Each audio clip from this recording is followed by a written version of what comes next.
নমস্কার বন্ধুরা, এনপিস গার্ডেনিং চ্যানেলে আপনাদেরকে আরেকবার স্বাগতম।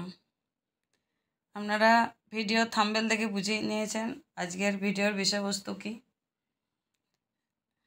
দেখুন, প্রচুর ব্যাগ প্রথমেই দেখালাম আপনাদেরকে আমি বানিয়ে ফেলেছি, কিন্তু এই গ্রো ব্যাগ কীভাবে বাড়িতে খুব সহজে বানানো যায় সেটাই আমি আপনাদেরকে করে দেখাবো।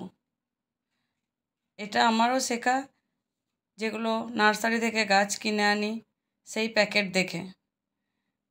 মেশিন এখন তো সব ঘরে ঘরেই প্রায় পা মেশিন, হাত মেশিন থেকেই থাকে, তো বাড়িতে খুব সহজেই এগুলো বানিয়ে নিতে পারবেন বাজার থেকে না কিনে। প্রথমে আমি ছোট ছোট করে যেমন আমার সাইজ দরকার আমি কেটে নিয়েছি। তারপর প্রথমে একটা মুখের সেলাই দিলাম, দিয়ে দেখুন এই সেলাইটা উল্টো দিকে রেখেই সাইডে আর একটা সেলাই দিয়ে নিচ্ছি। সাইডে সেলাইটা দেওয়ার পর এটাকে সমান করে ওই সেলাইটাকে মাঝে রেখে করলেই ভালো হয়, তবে মাঝে না রাখলেও অসুবিধা কিছু নেই। যাই হোক, ওই সেলাইটাকে আমি মাঝে রেখে সেকেন্ড ভাঁজটা দিচ্ছি। এই ভাঁজটাই আসলে, এই ভাঁজটার ওপরেই নির্ভর করবে প্যাকেটটার আয়তনটা ঠিক কতটা দাঁড়াবে।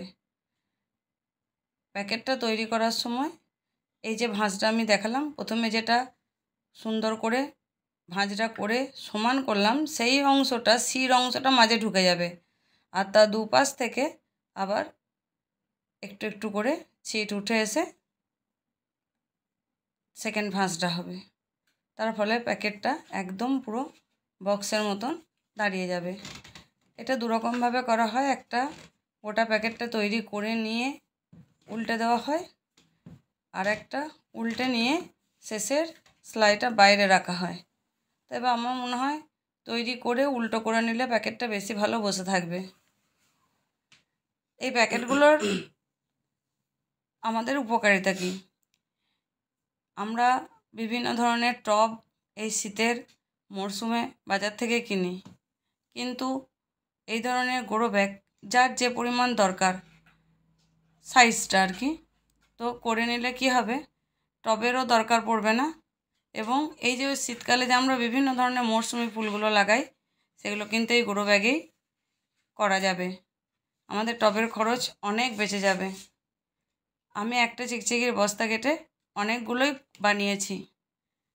এইভাবে প্যাকেটটাকে আপনারা দেখলেন কিভাবে সেলাইটা হলো, সোজা করে নিলেই একদম পুরো কাগজের যে প্যাকেটগুলো হয় সেই প্যাকেটগুলোর মতন সুন্দর হয়ে যাবে। এবং এই যে সোজা করে নিলাম আমি, এটা কিন্তু মাটি দিলেই একদম সুন্দর বসে যাবে। আর একটা তৈরি করব, এটা সেকেন্ড সেলাইটা আমি বাইরে রেখে আপনাদেরকে দেখাচ্ছি। তো যাই হোক, আপনারা প্রসেসিংটা দেখতে থাকুন।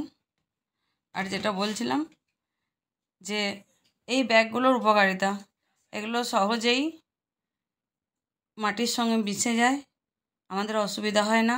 আমরা সিজনাল গাছ লাগাবার জন্য অনেক ছোট ছোট টব কিনি, সেগুলো ভেঙে যায়, অনেক দাম দিয়ে কিনতে হয়, অনেক ব্যয় হয় সেক্ষেত্রে আমাদের প্রতি বছর। সেই জায়গা থেকে এই ব্যাগগুলো কিন্তু একটু বড় সাইজের করলে কিন্তু শীতের ফুল লাগানো যাবে। আমার প্রথমে যে আমি ব্যাগগুলো দেখিয়েছি সেখানে আমি বড় ব্যাগও আমার ছিল, আপনারা দেখেছেন। আমি আরও কিছু বড় ব্যাগ তৈরি করব। এই যে এই সেলাইটা দেখুন, আমি ফার্স্ট সেলাইটা করে নেওয়ার পর উল্টে দিলাম ব্যাগটা। এবার ওই সেকেন্ড যে সেলাইটা দেব নিচের দিকে বাঁধনটা, সেটা বাইরের দিকে বেরিয়ে থাকবে। তো যাই হোক, আপনারা সেলাইটা দেখুন আর একবার ভালো করে। আর যেটা বলছিলাম যে আমি বড় ব্যাগ তৈরি করলেও বেশিরভাগই এখন ছোট ব্যাগ তৈরি করছি।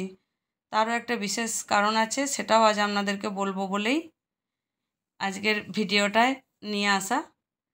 আমি একটি নার্সারির খুলতে চলেছি। সেই নার্সারির জন্য যে গাছ তৈরি করা, চারা তৈরি করা, অত গ্রো ব্যাগ না কিনে নিজেই ঘরে সেই গ্রো ব্যাগগুলো বানিয়ে নিচ্ছি। সেই জন্য আমার বিভিন্ন সাইজের ছোট ছোট ছোট ছোট করেছি, কিন্তু সবাই তো আর সেই উদ্দেশ্যে বা সেই পারপাসে এটা করবেন না। সেই জন্যই আমি বারবার বলছি যে শীতের ফুল লাগাতে পারবেন।